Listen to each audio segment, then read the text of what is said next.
natação para crianças. Eu trouxe uma prof para falar sobre isso. Tudo bom, Tati? Tudo bem, Thaisa? Delícia de ter aqui comigo das piscinas para o programa Ser Mãe. Alegria toda minha. E vamos falar então da importância da natação para as crianças. Sim.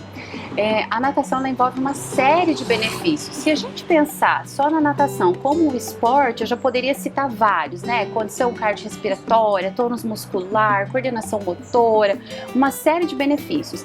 Mas se a gente trazer isso também para o lado da segurança aquática, eu vejo a natação como fundamental. E com que idade a criança pode começar? Os pediatras costumam indicar natação a partir dos 6 meses, tá? Mas a gente atende pessoas de todas as idades. E aquele chorinho no início é normal? É normal.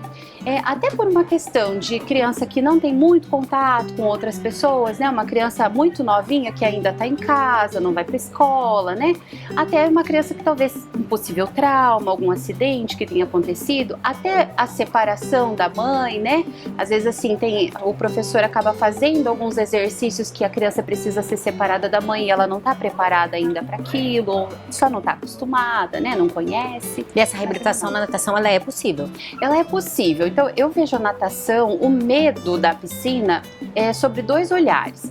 Então, primeiro, a criança que tem o medo do desconhecido, que só não fez aula, não fez a prática da natação ainda, não teve contato com uma piscina ainda, então ela não sabe como aquilo vai se desenvolver e por isso ela chora, por isso ela tem medo.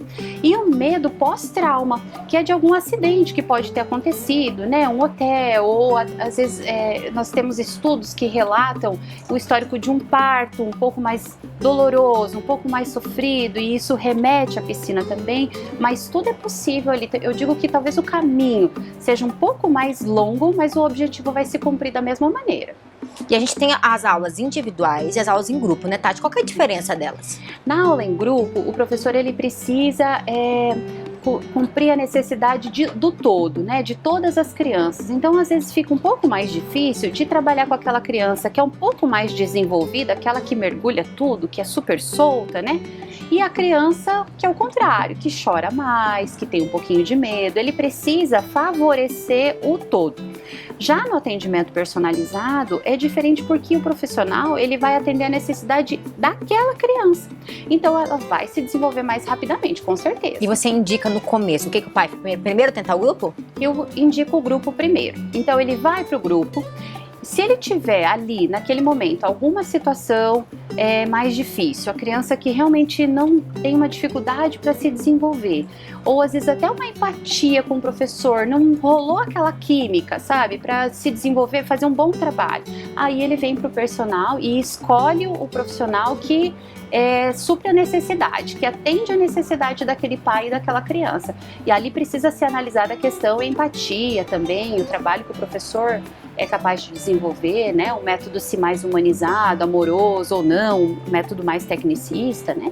E falando em sobrevivência, se uma criança faz natação, quanto tempo, Tati, para ela sobreviver pelo menos na água? Sim. Thaisa, se uma criança iniciou com 6 meses, é difícil a gente estimar um tempo, porque cada criança se desenvolve no seu tempo, né? Ela tem o seu tempo para maturacional mesmo, né? Mas se ela iniciou, por exemplo, com 6 meses, o desenvolvimento foi adequado, ela mergulha, ela participa das atividades, com 1 ano de natação, ela já é capaz de fazer algumas respirações, uma flutuação, pelo menos assim, no caso de um acidente, dá tempo de alguém vir para ajudar, né? Porque a nossa principal, nessa fase mesmo dos pequenos, a principal preocupação é justamente a sobrevivência dessa criança. Lembrando que a criança também não pode ficar sozinha de qualquer jeito, né? Isso, nada substitui o olhar de um adulto, né? E daí para qualquer idade, né? Isso, eu falo assim, a criança, independente dela ser bem desenvolvida ou não substitui o olhar do adulto, porque ela não pode se responsabilizar por ela mesma. Então ela não pode, mesmo que ela se desenvolva bem, que ela atravesse a piscina nadando, que a gente sabe que não tem risco, que ela se vira super bem na água, ainda assim ela precisa do acompanhamento de um adulto, até porque a gente precisa avaliar a questão dos acidentes fora da piscina, a borda, algum equipamento que tem ali fora, né? A criança, ela não pode se responsabilizar por ela mesma. São muitos anos dando aula e muitos alunos, né, Tati? São muitos anos e muitos alunos, graças a Deus. E você ama o que você faz? Eu sou apaixonada pelo que eu faço. É, Hoje, pedagoga também. É, né? as duas coisas, né? É. A Tati foi professora dos meus 2 filhos, é do Otávio até hoje. E eu lembro que o Otávio, quando ele era pequenininho, mas bem pequenininho, gente, ele chegava no hotel e pulava na piscina, o povo ia tudo catar ele. Falava, gente, ele sabe nadar. Então, assim, como faz diferença na vida da criança, né? É isso aí. Traz uma tranquilidade para os pais, né? Permite, pelo menos assim, que as crianças curtam a piscina, seja no hotel, seja na piscina de casa, e que os pais possam ficar do lado de fora, Isso de ajuda repente, muito, cuidando, né? mas já curtindo também. Obrigada, Tati. Eu que agradeço, Imagina. Thaisa.